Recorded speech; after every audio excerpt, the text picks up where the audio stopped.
আত্মার প্রশান্তি প্রয়োজন আমাদের। যখন প্রিয় জিনিস, প্রিয় মানুষ হৃদয় থেকে হারিয়ে যায়, নিজের জীবন থেকে হারিয়ে যায়, সেটাকে আর ফিরিয়ে আনা সম্ভব নয়। কারণ আমরা মানুষকে হারিয়েছি, রবকে না। রবকে আমরা হারালেও রবকে আমরা হাজারবার পাই। আমরা মানুষকে ভালোবাসি, কেউ আমরা রবকে ভালোবাসতে চাই না।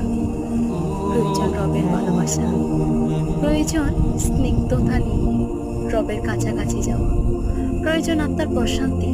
সেটা একমাত্র পাওয়া যায় আল কোরআনে। সমস্ত অশান্তি, ক্লান্তি একটাই সমাধান। মুসলিম উম্মার এটাই সর্বশ্রেষ্ঠ উপহার, আল কোরআন। খুব কষ্টে আছেন তাই না? আল কোরআনকে জড়িয়ে ধরুন, হৃদয়ের মধ্যে খুব শক্ত করে জড়িয়ে ধরুন, আত্মার সাথে লাগিয়ে জড়িয়ে ধরুন। বুঝতে পারবেন আত্মার শান্তি কি জিনিস।